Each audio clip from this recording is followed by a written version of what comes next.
Welcome back to the channel. We want to continue our drugs of digestive system.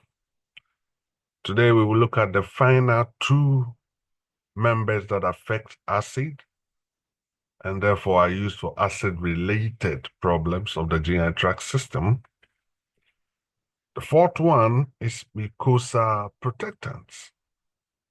Mucosal protectants. And as the name indicates, they are going to be a protection, a barrier. So these class of drugs form a direct barrier between the acid and the walls of the stomach, the mucosal lining of the stomach. By forming that barrier, they protect the mucosal lining of the stomach. And that's why we call them the mucosal protectants. Typical example of this drug is sucralfate. Sucralfate. So sucralfate has been used as a protectant for the stomach lining for several years. And it can be used for prophylaxis or prevention, and it can also be used for treatment. All right. Now, it's also been found that this agent, sucralfate, can form a complex coat, especially at ulcer sites, and that is why they are useful for treatment as well. Form a complex coat that adheres to the ulcer site, thus protecting the ulcer site. And this protection, this coating that is over the ulcer site, is a very useful protection for the ulcer so that there's no direct contact between the acid and the ulcer. And this promotes healing, and this also prevents further injury. This prevents further injury to that area. And so mucosal protectants have been useful severally for such purposes. Now, sometimes we use it for prevention as stated. And in this instance, like when we're going to subject a patient to stress, we can use mucosal protectants to prevent stress ulcers. And in this case, we are talking about medical stress. Like if a patient is going for radiation or is going to be put on chemotherapy or even sclerotherapy, the patient can be protected from the stress ulcers that can develop. It has also been used for duodenal ulcers, for oral ulcers, esophageal ulcers, and even insect-induced gastritis, inflammation of our gastrite. So mucosal protectants are another class of agents that we are using in digestive pharmacology. Some side effects associated with the use of these agents, sucralfate, because sucralfate contains aluminium, primarily we experience constipation, but there are times that occasionally we may have diarrhea, but primarily it is constipation. Then there are other GI side effects like nausea, vomiting, indigestion, dryness of mouth, also being witnessed or being associated with the use of the agent. Sometimes there are CNS effects like drowsiness, dizziness, and vertigo. And aluminium has been shown to sometimes cause back pain, and a lot of times if it accumulates in the kidney, because aluminium has a way of staying in there. Then it can also cause rashes on some patients. Now, because aluminium has a way of staying in the kidney, it is always advised that to avoid sucralfate if you have a patient with a renal problem, renal failure, or a patient on dialysis.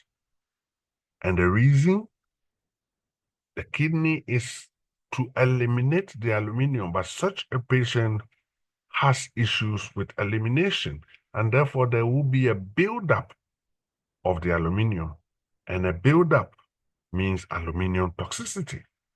So we do not want that, and that is why it is always advised that to avoid sucralfate for a renal failure or patient on dialysis. Aluminium has a way of also binding to other drugs, and so it's used together with other drugs. For example, phenytoin, ciprofloxacin, levofloxacin, and other fluoroquinoline groups, and penicillamine.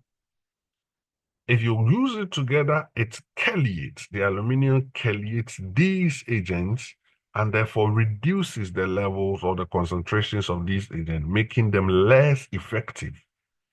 And so we want to, like antacid, sucralfate or mucosal protectants are advised not to be mixed with other drugs. They are also anti-mixing so that you are able to prevent their interference of the absorption of other drugs, So that is mucosal protectants. Mucosal protectants. Then we have our final group, which is the prostaglandin analogues. Prostaglandin analogues. Now, this group combines all that we've been discussing, combines the fact that we can inhibit production, combines the fact that we can inhibit secretion, and we can serve a protection for the mucosa wall or neutralize the acid. It combines all these activities, howbeit through different mechanisms, but it combines all the activities. So prostaglandin analogues have been shown to decrease the secretion of the acids. And this it does by inhibiting the secretion of gastrin. Now, gastrin, remember we said, is a very important component in acid production and secretion. So, by inhibiting the secretion of gastrin, prostaglandin analogues decrease production and secretion.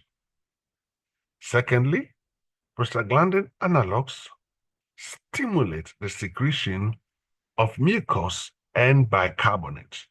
The mucus serves as the protective barrier, so like a mucosal protectant, and the bicarbonate serves as an antacid, so like a direct neutralizer. So in other words, prostaglandin analogues also have the protective effect and they also have the neutralizing effects.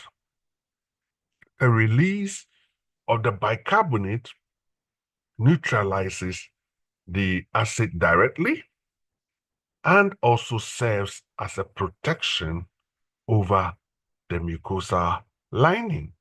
Again, the flow of blood, mucosal blood, takes away the acid, and in removing the acid from the mucosal lining, it helps to protect the mucosal lining.